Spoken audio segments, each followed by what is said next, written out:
अब जैसे ये सोचते हैं अपने बच्चों के लिए ये बना दूं वो बना दूं। एक लाला जी था सेठ धनी, उसने अपने मुनीमों से एक दिन अपनी टोटल संपत्ति का, सारी संपत्ति का टोटल करवाया कि कितनी संपत्ति होगी। उन्होंने बताया जी इतनी होगी, मेरी कितनी पीढ़ी इसे निर्वाह कर सकती है।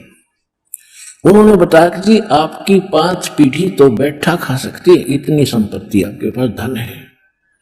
अरे भले आदमियों, फिर छठी क्या खाएगी? वो छठी क्या खाएगी? और कुछ विधि बताओ। तो उन्होंने कहा जी साधु संत बताते हैं, उनके सत्संग सुनने चाहिए। तो सत्संग में बताया गया कि भाई दान करे, जो धन चाहे तो दान करे, और दान से धन घना मिलता है। और दान में जैसे साधु संत भक्तों को जो दान कराया था वो ज्यादा लाभ देता है। जैसे यहाँ तो सारे साधु संत आते हैं, भगत असली भगत तो यहाँ आते। फिर भी जो भी जैसा मालिक के नाम पर कहीं के जंगलों में झोपड़ियों में बैठे थे साधु भक्त, तो पिछले संस्कारी होते, पिछले पुण्य उनको प्रेरित करते हैं, तो वो कहीं ना कहीं बैठ कर राम राम करते ही रहते हैं। लेकिन भविष्य का चार्जर उनके पास है नहीं, पिछले पुण्यों उनके पास है, जिस कारण से प्रेरित होकर के इतना बड़ा फैसला लिया, जंगल में बैठे या कहीं भी कोई साधना कर रहे हैं।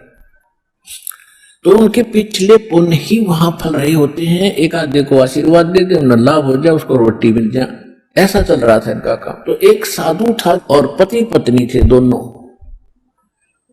वहां रहते थे। उनको मालूम था यहाँ भगत हैं। तो उस लाला जी ने क्या किया, सेठ ने सभी मुंशियों को कहा कि नौकरों को साथ लो, आसपास जितने भी साधु संत हैं सबको आटा दे आओ, किसी को जो मांगे खांड दावल चाल सब ले जाओ और दे के आओ। अब देते हुए आ रहे थे, उस भगत के यहाँ आए।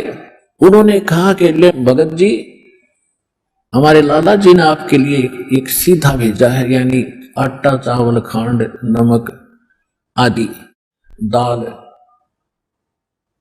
आप ले लो। उसने अपनी पत्नी से कहा कि देखना कितना सामान अपने पास है। उसने कहा जी शाम का है, दिन में गए थे, शाम का हमारे पास है।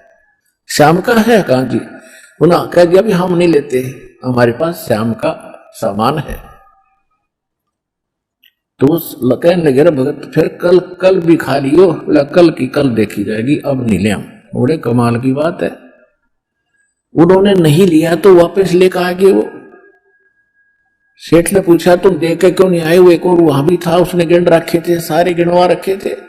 उन्होंने कहा जी उन्होंने ये नहीं लिया। क्यों नहीं लिया? उसने ये कहा कि शाम का तो है, सुबह का भगवान और देगा, आप देगा, हम टेंशन नहीं लिया करते। अब उस लाला जी का सकरोग हो गया फिर दिमाग का। तेरा गजब हुई, मैं तो छठी पीढ़ी का ठेका ले रहा हूं, सुबह की भी परमात्मा पे छोड़ दी। वहां से चलकर वहां आया, उसने पूछा कि भाई आप ऐसा निर्णय क्यों ले रहे हो, भूखे मरोगे? भूखे, वो कह लगे भूखे मरा कर वो जो भगवान पर विश्वास नहीं करते। और हमें भगवान आगे से आगे देता उसने, क्योंकि ज्ञान सुन रखा था। लाला जी को बैठा लिया, कहते मां के पेट में जब आप थे किसने चिंता थी तेरी? यह तो बात सही है। जब आप मां के गर्भ से बाहर आए, आपका दांत नहीं थे, आप रोटी चावल आटा नहीं खा सकते थे, और उससे पहले आपकी मां के सतन में दूध भी नहीं था, हक नहीं था। बाहर आते ही बालक कितना चिंतित है, आपको अमृत दूध पिलाया। अरे तू ठेकेदार हो रहा छठी पीढ़ी का, तेरी बुद्धि भ्रष्ट होगी लाला जी। और गधे की योनि में जागा तू। तेने बोला जी के करूं मैं, तो मैं क्या के करूं? कोड इकट्ठा कर लिया तेने, पाप का भागी तू होकर खाएगी तेरी पीढ़ी। वो अपनी किस्मत साथ लेकर आएंगी, तेरे भरोसे नहीं है। अब क्या करूं मैं, तो मेरे क्या जो बोला इसने बांट दे, धर्म कर दे, तेरी जान बचेगी। तब उस लाला जी ने वो भंडारा शुरू किया, धन भी नहीं बचेगा तेरा। तो कहने का भाव यह है पुण्यात्मा, हमने हम तो बहुत लंबा चौड़ा हिसाब लाए बैठे हैं, एक पल का भरोसा नहीं। देखो अंत में आपने इस स्थिति में आना पड़ेगा, और जिस स्पीड पर आप चले इसका कोई अंत नहीं। आज किसी के पास एक प्लाट है और थोड़ा सा जुगाड़ होते तो सोचे एक और लूं, और फिर वो जुगाड़ हो गया तो एक और लूं, वहां थोड़ा सा ठीक मिल रहा है, रेट ज्यादा होने वाले हैं, वहां भी दाव लग गया तो 30 चौथा और दूसरे शहर में ले लूं, इतने मृत्यु हो जाएगी, और फिर कुत्ता अपने का वहां घूमना करेगा, सैर सपाटे करता। यह बात आपने याद रखनी पड़ेगी, 101% सत्य है। अब जो आपको दास ने परमात्मा की वाणी सुनाई थी कि सुरपति दुखिया भूपति दुखिया रंक दुखी बपरीति हो। अब सुरपति देवताओं का राजा इंद्र बहुत दुखी, इसका इतिहास पढ़ के देखियो इंद्र का पुराणों में। कहते हैं एक बार एक ऋषि ने इसको श्राप दे दिया इंद्र को, उसका स्वर्ग उजड़ गया और इंद्र मांगता फिर जंगल में धक्के खा रहा। और फिर कभी देखते हो राक्षसों ने चढ़ाई कर दी, देवताओं का राक्षसों का रटबाज रहा है, झगड़ा हो रहा है, और मृत्यु के बाद फिर इंद्र गधा बनता गधा। तो यहां कहते सुरपति दुखिया भूपति, सारी पृथ्वी का राजा भी दुखी, और रंक दुखी बप्रीति हो, निर्धन तो स्वाभाविक दुखी, उस पर सारी आपदाएं आती ही हैं जब तक वो भगवान की शरण में नहीं आता। जब वो परमात्मा की पावर से जुड़ जाता फिर रंक हो और चाहे राजा हो, परमात्मा तो उनको सब अपने हिसाब से डील करेगा। फिर परमात्मा कहते हैं कहे कबीर और सब दुखिया एक संत सुखी मन जीती हो। अब आपने मन जीतना पड़ेगा, जीती आपने मन जीती बनना पड़ेगा। कैसे? जैसे एक रंका और बंका नाम के दो पति पत्नी भगत थे और परमात्मा आए हुए थे। परमात्मा क्या करते हैं, आपको वेदों से भी प्रमाणित किया है कि जब चाहे कहीं पर भी एक साधु संत रूप बनाकर वो कुछ समय उस क्षेत्र में रहा करते, क्योंकि वहां उनकी कुछ पुण्य आत्मा होती थी, उनको फिर से चार्ज करते थे, ज्ञान सुनाते थे, माया से हटाते थे और भक्ति में जोड़ कर उनके पुण्य कर्म बना के वह अंतर ध्यान हो जाते थे। और उसी समय नामदेव जी महाराष्ट्र के अंदर नामदेव जी छिपी जाति में ये भी प्रकट थे। ये पहले ओम नाम का जाप करते थे।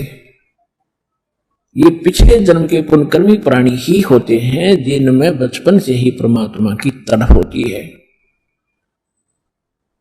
तो ओम नाम का जाप करते थे ओनली, और उस समय भी उन्होंने काफी चमत्कार दिखा दिए थे। लेकिन फिर परमात्मा आए और उस प्यारी आत्मा को समझाया कि इस ओम से ऊपर एक और मंत्र है।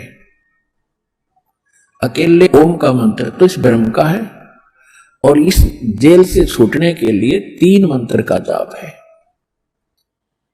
ओम तत् सत, और तत् और सत्य सांकेतिक है। अब नामदेव जी को काफी मालिक ने समझाया, तब उनकी समझ में आई। फिर उनको सतनाम दिया, यानी दूसरा मंत्र भी साथ दिया। फिर वो उसका जाप करने लगे। अब गरीबदास साहिब जी ने बताया कि नम छिपा ओम तारी, पहले केवल ओम में लौ लगा रखी थी, ओम में लगन थी और कोई जाप नहीं करता था। और पीछे सोहम भेद विचारी, बाद में उन्हें सोहम का ज्ञान हुआ। और सार शब्द इन दोनों से ऊपर है, सोहम ऊपर और है, सत्सुकृत एक नाम गरीबदास जी ने अपनी वाणी में लिखा है। कहते नामा छिपा ओम तारी, पीछे सोहम भेद विचारी, और सार शब्द पाया जद लोई, आवागमन बहुर रावी। तब नामदेव जी का कल्याण हुआ। जब परमात्मा आए हुए थे उनको सार नाम दिया नहीं था, मालिक समझाया करते थे, सतनाम प्राप्त था। लेकिन पिछले संस्कार इतने प्रबल थे। एक दिन नामदेव जी जा रहे थे कहीं से, और साथ में रास्ते में एक मंदिर था। मंदिर में ब्राह्मण लोग अपनी आरती उतार रहे थे। और आरती उतार रहे थे, बड़ी लय से गा रहे थे नामदेव जी के भी, वो परमात्मा की आरती का धुन लगी। वो तो घंटियां बजा रहे थे, कोई ऐसे झालर पीट रहा था, लगा रहा था, और उसने अपनी दोनों जूती निकाली, जूती होती थी, दोनों निकाली, उनको ऐसे बजाते हुए, और वो आरती गाते हुए ब्राह्मणों के बीच में घुस गए भगवान के दर्शनार्थ मंदिर में।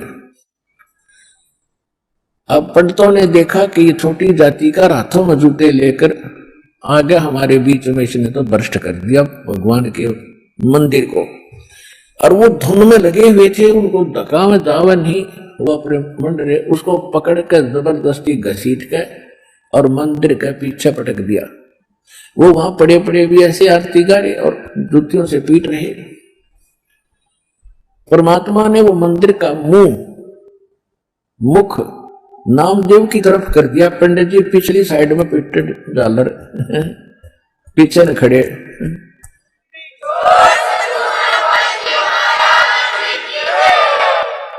अब नामदेव जी चले गए रंका और बंका, और एक उनकी लड़की थी वंका। नामदेव जी रंका और बंका के घर अधिक जाते थे, क्योंकि वो भी परमात्मा के शिष्य थे। जब परमेश्वर साधु रूप में वहां आ रहे थे, गुरु रूप में रहा करते थे, अस्थायी सटे उनका कुछ समय का था वहां पर। तो जो ही वो उस रंका बंका के घर गए नामदेव जी, और वो लड़की उन भक्तों की, रंका और बंका की, एक पट्टी तैयार कर रही थी, जैसे अपने देसी औषधि बना के हल्दी कूट के तेल में पका के। नामदेव ने पूछा, बहन क्या कर रहे हो ये? वो कहने लगी, भाई तेरे खोदे हुए खड्डे आट रही हूं।